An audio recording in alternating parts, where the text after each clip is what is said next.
Hello everyone, my name's Stonesy Boy and welcome back to Reading with Stonesy. We are back with Minecraft the Voyage, and yeah, 'tis how it is.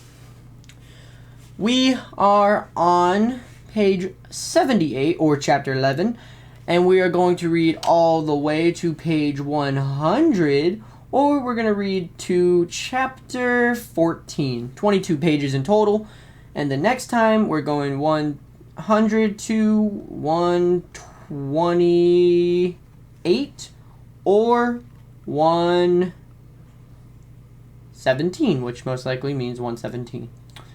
So, yep. We're back to the normal schedule, but, you know, a little bit, the titty-itty-bitty-bittiest bit of, we have to overread, but we've been underreading these last couple times, so that should be okay with the counter. Anyways, let's start this with Chapter 11, A Perilous Journey. Fatherly advice, imperfectly recalled. A camp on another lonesome shore. A library of dreams, alone in the sea of sorrows. A light in the darkness. Stax woke at the dawn and lay in bed for a moment, blinking up at the patched ceiling above him. His stomach rumbled, and he frowned at the thought of having to put it in, except more cried help. When his brain shook off sleep and he remembered that today meant this boat was outside waiting for him and get in and begin the long journey home, and he almost jumped out of bed excited to get moving. Stax had his hand on the door, then he stopped. Then he had to take things slowly, making sure he had everything he needed before he set across the sea. It would be very bad to discover he'd forgotten something he'd row back. Besides, the sun wasn't high enough to be driven night's monsters into hiding or set them afire. And if something would be very bad forget something far worse to plunder into the soggy embrace of one of the drowned. Stax ate a piece of kelp, grimacing the salty taste, and packed the rest away. He disassembled his bed. He checked that his wooden sword was sharp. He examined the compass. He found and pushed it deep down into his pocket. And then, with the sun a little higher in the sky, did he peek out the tower to make tower's makeshift door. He didn't see the boat he built yesterday, and for a moment fear gripped his heart and squeezed. But then he remembered that he dragged it to the other side of the tower and found it right where he left it. Stax gathered planks and stone, well aware that he needed to find shelter on the way home, and forced himself to take another look inside the gloomy tower that made sure he hadn't missed anything. But no, he had everything. He was ready. He dragged the boat down to the beach into the shallows of the shore. It bobbed up and down in the water, showing no sign of leaks. Well, all right then, Stax said. Off we go, I suppose. He clambered into the boat, set the compass face up in front of him, and took a last look at the gray spike in the broken tower, and then had been his refuge, and Sandy Hill beyond it. Farewell, horrible place, Stax said. Nothing personal, but I am never ever going to see you again. He began to row, putting his back into it. The boat moved smoothly through the water, and Stax allowed himself a smile. Apparently he was better at building watercraft than he thought. Within minutes, the stone tower had shrunk into a small dark line against the pale hills behind him. Stax frowned at the compass, its red needle pointing behind him in the opposite direction of his strokes. Once again, he found himself wishing he'd remember his father's explanation of what he'd done to navigate. But Stax remembered the last stage of his journey as the Raiders' prisoner, and is definitely the direction the boats had come from. He decided he'd worry about figuring out how to use the compass later. For now the sun was overhead, the weather was clear, and his job was to row. And row Stax did, steadily and patiently as the sun reached its zenith above him, and then began to descend until he was rowing into the smear orange light of the horizon. He rowed as the sun beat down on him, and his shoulders ached, and his hands began to cramp. He rowed so long that he figured even Miggs would have been impressed, and maybe even grunted approvingly at him. Think of Miggs made Stax angry, but that turned out to be a good thing, and a better part of an hour went by as he fantasized about tracking Miggs down and making him beg for forgiveness, and then tell Stax where to find Foik Tempro. To Stax's left, the shore had turned gray and stony, rising into a line of bluffs. It was good. He remembered passing those same bluffs on this last day before the Raiders abandoned him. Except they had been on the right then. He was going in the correct direction. If that direction was the opposite where the compass needle was pointing. He passed the ships wrecked off by the rocky shore, their wooden ribs protruding above the waves like the skeletons of great sea creatures, and ruined fortresses and buildings of the bluffs above the sea. The sight of those ruins frightened him less than when he'd spotted them from Miggs' boat. Now, in fact, Stax scanned them as he passed, hoping to find a safe place to spend the night. With the sun low in the sky, Stax chose to batter down stone building on the shore, tucked below the bluffs. Perhaps the storehouse had been attached to some long-gone dock. He maneuvered this boat carefully to the shore and stumbled out of it, his hands cramped and his eyes stinging with salt. The horizon kept going up and down, as if he were still out in the water and not on dry land. Stacks could easily have collapsed into the sand and slept right there, but he forced himself to pull the boat up onto the beach and perform some hasty repairs on the abandoned storehouse. His door had rotted away, and there were holes in the roof. Stacks filled in the gaps in an effort that required nearly half his remaining planks of wood, set up his bed, mattress now even stiffer than salt, and fell into it, groaning at the pain in his hands. He was asleep most instantly, and lay there without dreaming or even moving until he was awakened by shafts of light passing through the slats in the door he built. Stacks got out of bed and walked along the beach, which was a little more than rocky shore beneath the brooding cliffs. Wincing at the stiffness in his back and arms, after so many hours gripping the oars, his hands felt like they wanted to curl up into claws, and all he wanted to do was rest. Not here, though, Stacks told himself. This beach was even more bleak and uninviting than the one he called home for the last several days. You can rest all you want back home. The thought cheered him up a little, and he broke down in his bed, sat on the shore next to his boat, eating dried kelp and thinking about his cats. He tried to tell himself that they were right. Emerald, Lapis, and Coal were clever animals, if spoiled and lazy, and surely an hour of fire and chaos hadn't made them forget how to be cats. Maybe they were snoozing in the morning sun atop chunks of the house's foundation, wondering when Stacks was going to return and feed them.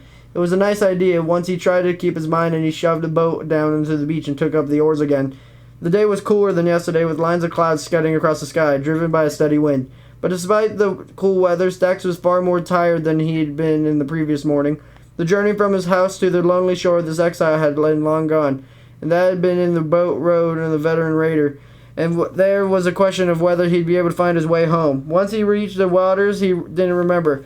He hoped the compass needle would be pointing in a different direction by now, but it remained fixed on the opposite direction from where he was going. Stacks rowed for hours, until the bluffs became islands, and he spotted bits of land to the north as well as the south. That was another good sign. He remembered coming this way, but he also remembered that it stayed on course. He would soon enter that cavern called the Sea of Sorrows, where there was no land and seen in any direction.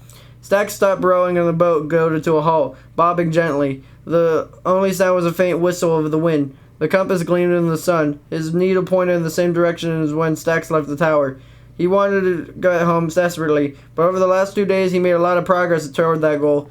But he knew that most dangerous part of the journey lay ahead, and it wouldn't do to plunge into a sea of sorrows with night coming and no idea where he might rest.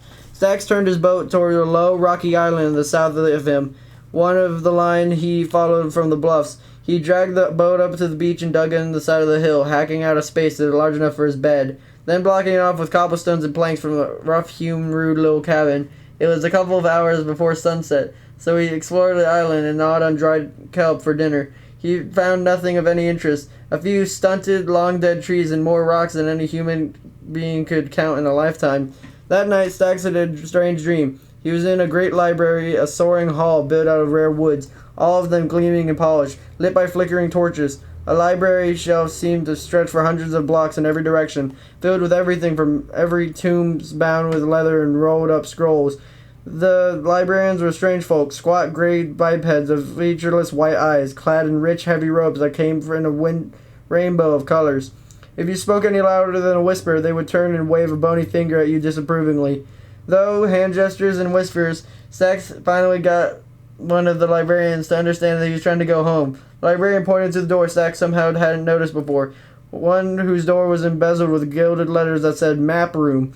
The map room had its own shelves of rare books, but its center were large tables covered in piles of charts and maps. Stacks started to explain to one of the strange librarians that he wanted, but gray-skinned being held up at the hand to stop him, and reached to the center pile of the table in front of them, exacting the gold map into a wooden frame. Stacks goggled at the map in disbelief. It was the overworld, rendered by a beautiful detail, gray mountain ranges and dark green forests, and blue circulars of rivers and broad yellow desert.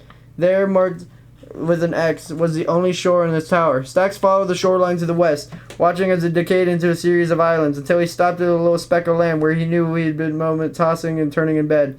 Moment that lay the Sea of Sorrows, marked with fanciful clouds of baleful eyes, turned down mouths spewing out winds. Excited now, Stacks looked farther west. There was a blare blue of an ice field, and there beyond it was a green triangle of land sticking out of the ocean, the stone-covered peninsula. Stacks couldn't help himself but let out a cry of triumph, earning stern looks and slushes from several librarians. He snatched up the framed map and take with him, as it would be valuable crossing the Sea of Sorrows. But as he lifted, the map disintegrated, worn away to nothing by age. As Stacks watched in horror, it crumpled into flakes of colorful paper that fluttered into rich green carpet. Stacks put an empty frame back on the table. Only bits and pieces of the map remained in the corners, mere fragments of the mountain ranges and savannas. Stacks got down to his knees, sifting through the colored scraps, but he knew it was hopeless. Stacks awoke in his cabin to discover the morning was cloudy and slightly chilly. He shook his head in disquieting dream, and he decided he wasn't surprised that it had happened. Of course, he dreamed of maps. He was trying to get home, and it wouldn't have been handy to have a map like the ones that had been stolen from him. If anything, he'd be surprised if his sleeping brain didn't also fill dreams with compasses. Well, maybe that would be tomorrow night's dream, Stacks muttered to himself as he munched on his familiar breakfast of dried kelp. He put the boat down on the beach and got in, surprised at how familiar the morning routine had come to feel. This back and arms even hurt a little less than they had yesterday. If I can get home, I can get a job as a rower, Stacks said, laughing at the thought. His laughter suddenly seemed very loud in the middle of the sea and the only little dot of rocky island nearby. But instead it seemed ashamed of disturbing the silence. Stacks decided to disturb it a little more. "Oh yes," he told the world, a loud voice in the island shrank behind him. "Stacks Stonecutter, the very fine rower. Yes, sir. Stacks makes his own rowers. He can now row from sunrise until sunset. Only asks for a little dried kelp for his meals. Bit of a loner and talks to himself all day, mostly about cats. Sometimes he can't stop laughing, but everyone's got a few eccentricities, right? Don't they?" And he kept on talking as the morning stretched on, and the islands came fewer and fewer from the south of them. He talked about his new science of rowing he called the stonecutter method. Secret is to row all day and then row some more. He named each island he passed, alternating between Stacks Island and the Stonecutter Island, inventing arguments with map makers about whether it would be appropriate to use only two names for an entire archipelago. He told stories about his cats. He extolled the virtues of dried kelp and invented elaborate recipes using it as an ingredient. If you're thinking that all this suggests that Stacks was going a bit crazy, well, Stacks thought the same thing. But it made the day feel like it was going more quickly. It mostly prevented him from thinking about the dangers of the journey, or becoming anxious about how to get home, or worry about whether his cats were hungry or frightened, and that made him feel better. Or at least it did until he passed into the Sea of Sorrows. Stacks was pretty sure it was where he was. It had been at last an hour since he had been on an island either to the north or south. The wind was blowing chaotically, seeming to switch directions almost at will. Stacks was feeling seasick, and Phil gritted his teeth, hating being alone in the middle of the seamlessly endless sea. And there was another problem. The raiders had sailed across the Sea of Sorrows, but Stacks had been asleep or too numb or too notice how many times they changed direction. He did remember that Fueg's flotilla of boats had spent several hours heading into south, judging by the sun's path across the sky, but he had no idea exactly when they turned in that direction. Stacks stopped rowing and sat in the boat for a while, turning his problem over and over in his head and not finding a solution. He'd have to guess. He decided to row in the direction he thought was west for another hour, turn north, and hope he recognized something, or at least found a place where he could make his next camp. It was a relief to turn when the hour was up, and at least when Stacks judged it was up by the position of the sun. Stacks glanced down at the compass, thinking to himself that it was strange to see it no longer pointing directly behind him. He rode through the afternoon, seeing nothing but the blue-gray sea around him, and hearing nothing but the wind and his own voice. And unlike the morning, Stacks found it impossible to keep distracting himself with a stream of cheerful chatter. There was no island nearby if something went wrong, no refuge he could flee to. With the sun lower in the sky, he scanned the horizon for a sign of an island, thinking that the relief it would be to find an island big enough for a little cabin, or with a single hill he could dig into for shelter. But there was nothing. He rubbed salt out of his eyes as best as he could and kept rowing, hoping the sunset might reveal a safe haven. But the sun kept sinking, inevitably and pitilessly, and Stacks saw nothing. Miggs rowed all night, he told himself. Guess I'll have to do the same. But that's no hardship for a seasoned veteran rower like Stacks Stonecutter. That had sounded good in his head, simultaneously defiant and cheerful. But when Stacks actually said it, he was struck by a low smile, and his voice seemed worried now. He kept rowing, peering at the compass, trying to make sure he kept heading north, as best he could judge it. The first stars appeared in the east, and sun came from the orange line of the horizon, then the mere smear of color left behind in the sky, until finally it was dark except for the pale globe of the moon. "Keep going," Stacks whispered to himself. "Just keep going." And he did. But he was frightened now, and it was part to keep the boat on course. Every time he looked at the compass, the needle indicated a drift away from there he thought north was, and he was tired, more tired than he'd been in the previous 2 days, and he'd be able to tell himself as soon he'd be able to sleep. Stacks completed his stroke with the oars and stayed in position, his head back. He shook himself and started rowing again, but the pauses between strokes became longer and longer, until finally he sat slumped over the oars, motionless and half asleep. It was a long, miserable night, but finally there was a bit of color on the horizon. Sunrise. Stacks got a boat turned so he could rising sun on his right, indicating he was heading north again, and began to row, but he was already exhausted, and worse than that, he was hopelessly lost. There was no point in pretending he wasn't. With no reliable memory of the route Fueg's raiders had taken, Stacks had just been guessing and then turning north. He remembered that before turning south and crossing the Sea of Sorrows, Fueg's boat had passed beneath gray mountainous shores and camped on a little island. But there was no sign of any land to the north, and Stacks might have still slept through several changes of the course by the raiders. If Stacks could find the ice floes, he might have a chance of making it away home, since the frozen spires were visible from his estate. But he had no idea how to get there. He thought of his journey home like a jigsaw puzzle, similar to the ones he used to go to his grandparents, but now he realized he was missing a critical pieces. Stacks decided there was nothing to be done except keep growing north, and hope that he could spot the mountainous land he remembered. And so that's what he did. He rowed numbly all day, ignoring the wind and the rings of salt he built up around his eyes, stopping only to eat a little dried kelp and stretch out his aching, cramped legs. But no land appeared, no mountains and no islands. There was just the sea, and he had grown to despise. On the one hand, it was always changing. The color of the water shifted to reflect the sun and the sky above. But despite all that, his situation remained the same. He was in the middle of nowhere in a huge place that was hostile to him. He couldn't find his way out of it. Stacks rowed more and more slowly until the night came, and he rowed grumly through and the night for a while, and then he stopped. Stacks was drifting himself by then, his brain wandering and out of sleep, and then he saw the light. First he thought he was dreaming, and soon wished he had been the case. Chapter 12. Guardians of the Light. Things that go thump in the light? Strange fish? A familiar destination. One reason Stacks thought he was dreaming was the light wasn't a sharp, clear light that you expect from a lighthouse or a lantern mounted on a boat. It had the wrong color. Rather than being an orangified red of fire, it was a pale blue-green light that seemed to shimmer and wobble. Stacks reached over to the side of the boat and splashed the water on his face to make sure he was awake. He had troubles enough without chasing the figment of his imagination across the dark, seemingly endless water. He accidentally swallowed some of the water and gasped and coughed. The noise sounded dangerously loud amid the ocean's vast, still darkness.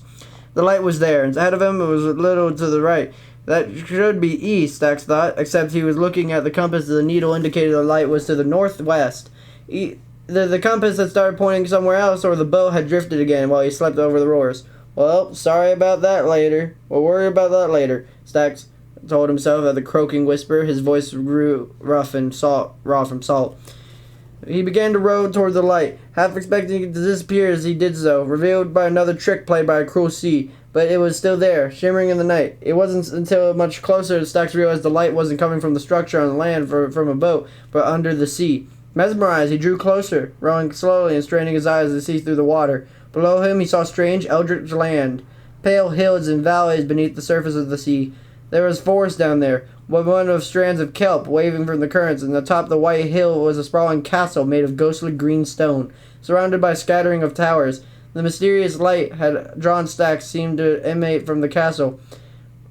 Stacks let the boat drift, enchanted by the strange light. He was so focused that he saw the thump came against the bottom of his boat. He was nearly knocked overboard. What? He yelped, swiveling his head and trying to find his attacker. The boat jumped again, and he heard a deep gurgling growl of something in the water nearby. Stacks knew the sound all too well. He pulled frantically on the oars. The boat leapt forward toward the castle as Stacks rowed as hard as he could. Something flashed in the darkness, glowing purple. A trident, Stacks thought, but the light was a continuous beam from ahead of him. As he rolled, the beam swiveled on the land on his chest. He stared down at it, puzzled. The beam turned yellow, and Stacks cried out in pain. He felt like his flesh was burning. He ducked, pulling the oars, and turned the boat away from the burned light. He was above the green buildings now, avast of their spooky radiance. Below him the scene had seemed so enchanting it had turned terrifying. Spiked creatures like giant fish swam below him, gazing up at him with the pitiless single eyes, and he could see gray fleshed shapes of drowned swimming toward the surface, their mouths black O's. Another purple beam past the boat, lancing out into the night. Stacks rowed hard, trying to put distance between himself and undersea castle of defenders. Something thumped in the bottom of the boat again, knocking Stack sideways and causing him to lose the grip on one of the oars. That sent the boat into a spin and water washed over the side. Stack fumbled with the wooden sword, yelling defiantly. A glowing purple shaft flashed by his ear, and this time it really was a trident. He dropped his sword and pulled hard on the oars. Grunting with effort, the glowing castle was behind him, but not far enough, and he waited till the trident strike him between the shoulder blades for the burning light to find him again. Keep going, he told himself. Keep going, keep going, keep going. He rode until he couldn't anymore, his arms falling to his sides. He was panting now, desperately gulping for air. His chest hurt with a strange yellow light that had touched him, but he was alive. Stack's wrist looked back over his shoulder. He rode farther than he thought. The greenish light was a dot behind him, far enough, perhaps, that the Guardians would no longer consider him a threat, or had given up a pursuit. Stax wanted desperately to rest, but he forced himself to keep rowing. If the wind or the currents pushed him back over the strange castle, he would be attacked again, and this time he doubted he'd escape.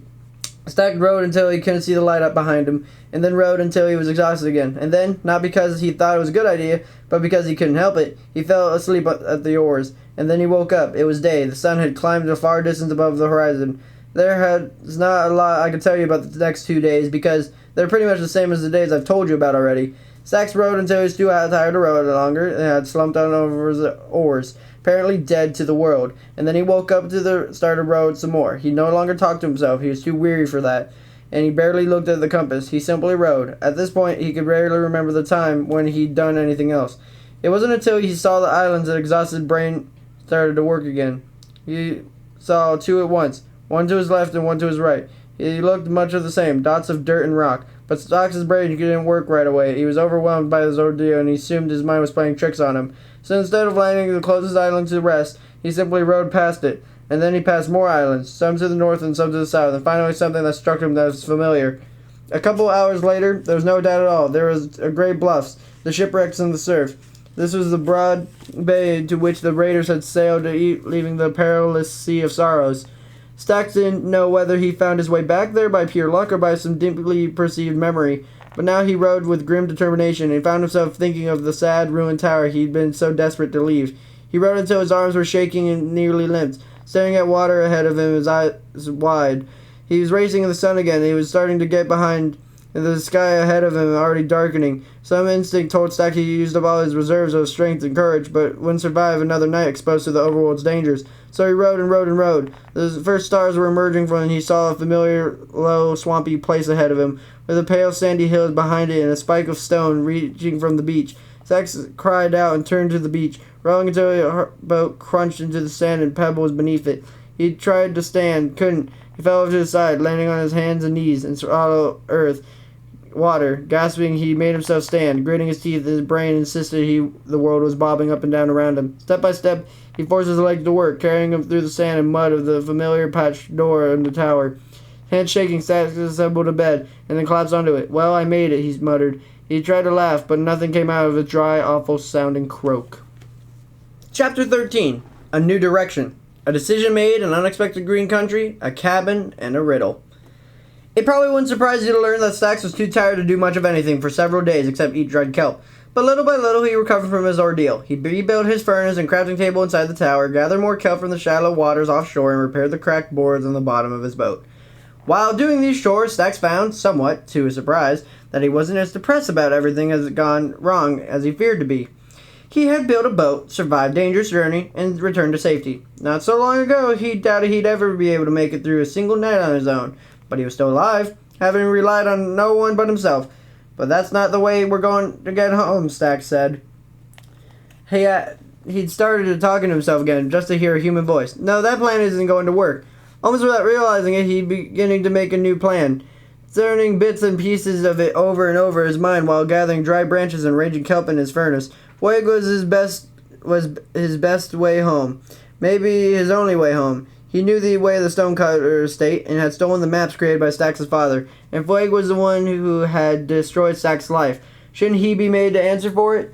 But he thought of confronting Voyage as his minions made Stax shiver. They were veteran warriors, hardened by combat, and he had only a wooden sword he'd never used in battle. But facing him was the only way Stax could think it might get them back to his cats, and give him a chance to rebuild his house and life he had taken from him. And if he was right about it, he needed heading east, not west. That was the direction the raiders had gone, after marooning Stax on his lonesome shore. After a few days, this is all Stax thought about. Every evening, he sat on a rock on the beach next to his boat, staring down at the compass in his hand. The needle pointed east. Though east wasn't the way home, it was the direction he needed to go. Stax was staring at the compass on a particularly beautiful evening, and he heard the first gurgle from down on the beach. His sound no longer made him jump in fright. By now he was used to it, and he drowned, beginning their nightly rounds, and that meant it was time to go inside. "But not tomorrow," Stax said as he stood up and brushed the sand from his ragged pants. "Tomorrow we're going to be far away from here," and that's how he realized he made up his mind. The next morning, Stax loaded his boat as he had not so long before. This time he didn't call the tower a horrible place as he rowed away from it, nor did he vow he'd never see it again. That hadn't gone so well the last time. He rowed east, cheered slightly by the fact that the shoreline was new to him, new but no less bleak than what he had left behind. Beaches, now deserts, hills dotted with green cacti. Only thing was different. No, Stax no longer saw ruins on the shore or shipwrecks in the water. Why? He had no idea. Perhaps this tower was far as long ago explorers had bothered to come. Before giving up on the island as the barren waste, Stax had prepared himself for another long journey, and vowed that this time he would stop well before the dark instead of plunging on the night. While he rowed, he scanned the southern shore, looking for any sign of camp used by Fueg's raiders. Any food they'd abandoned would probably be long gone, snapped up by hungry scavengers, but they might have discarded gear and could use. It was mid-afternoon, then thought he saw something green ahead of them in the distance. He peered through the haze, curious and ready to head for shore. It was another of the ghostly underwater castles. And then he so zealously guarded into the Sea of Sorrows. But this greenery was above the surface of the water. Stax kept rowing, and a few minutes later his mouth was hanging open. Ahead of him, unmistakably, were green hills, covered with grass and dotted with trees. Stax rowed harder, but this time he was driven by joy, not fear. His river marked with a dividing line between the desert and his startling new green country. Stax thought of the boat on the shore, warily scanning in for monsters, stepped wanderingly out into the grass. "I had forgotten what green looked like," he murmured, getting down to his knees instead of sand. He was on soft soil, warm in the sun, and ahead of him he saw trees, birches and oaks, like at home, and orange tulips. Bees darted back and forth among the trees, intent on their ancient work of turning pollen into honey. The wind was fresh and clean, with none of the salty tang out of the seas. After his days marooned in the desert, Stax felt like he'd been set free in paradise. He gulped down fresh water from the river and stared longingly at the fish wriggling below him, and wandered through the meadow as he discovered it, lifting up his hands so his fingers trailed through the tree's leaves. And then he lay down in the grass, arms and legs stretched out as far as he could go, and let himself get reacquainted with the sights and sounds he'd nearly forgotten. The springy feel of grass between his fingers, the murmuring of the wind through oak leaves, and the buzz of bees going about their business. Stax lay there until he heard another sound he wondered if he'd ever hear again, the bleating of sheep. He scrambled to his feet, peered through the trees, wondering if his mind were playing tricks on him, and for one wild moment afraid that everything around him was a delusion brought by exhaustion and stress. But no, 2 sheep were grazing on the hillside nearby, regarding him with dim interest as they chewed. Stax walked to them slowly, trying not to scare them off. They paid him no mind, even when he reached out and felt the fleece on their backs, which was soft, unlike the salt-encrusted mattress. The moment Stax felt the wool beneath his fingers, his belly began to growl. Stax looked down at the plump sheep, thought of eating another meal of dried kelp, and shook his head. "I'm really sorry about this," he told the sheep. 3 hours later, Stax sat on the stump of an oak tree, licking his fingers and feeling more than human than he had in a long time. He'd eaten several slabs of mutton, which was a nice way of saying he devoured them at ferocious speed, burning his fingers and tongue because they were still hot. Then, his hunger momentarily sated, he cooked the rest of the mutton, giving him enough food to get through the next week or so. He cut new oak planks and replaced the weather-beaten warped boards he salvaged on the ship near his tower. That made his new clean white bed using new wool. He built himself a little cabin in a roof-pressed dirt, with just big enough to hold a bed, crafting table, and a furnace. Stax wanted to hurl his remaining pieces of dried kelp into the ocean, but reluctantly decided not to. However much he hated the salty, chewy seaweed, it had kept him alive during desperate times, and things get wrong, he might need it again. No, he needed to keep the kelp.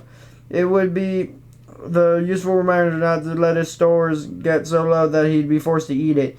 The spot Stax had chosen for his cabin was a pleasant one. There was a scattering of tulips and cornflowers in front of it, and for a little while Stax let himself fantasize about finding some bone meal and cultivating these flowers.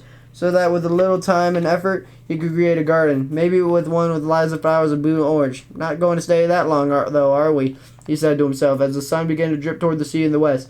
We'll leave the cabin so someone else had start, and that's the neighborly thing to do. He had walked around the area a bit, hoping to find something useful, like a cave and exposed iron deposit, and fearing he'd find something dangerous, like a nest of creepers. But he hadn't found either, just trees and flowers and tall grass. The only oddity was a kind of grove in the grass behind his cabin, one that ran from the south to the north.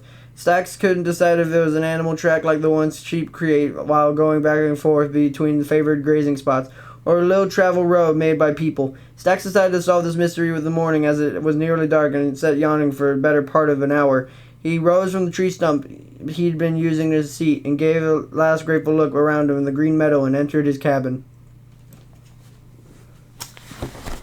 And that's the end of that. So next time we're reading page 101 to 115, which is going to be short. But hey, at least this time around we can finally change this to 101 to 115, and look, whoop, the second and only other time that this gets moved. Ain't that exciting? And then after that, once we get to 115, we get from 115 to 136 or 145, I guess. And then 136 to 157. So we'll have 20 then. Yeah, it's going to be weird, it's going to be strange, but it's going to be okay. So yep, I hope you guys have a fantastic, wonderful day. If you like Be Fishing, make sure to like, comment, and subscribe, and I'll see you guys next time. Bye-bye!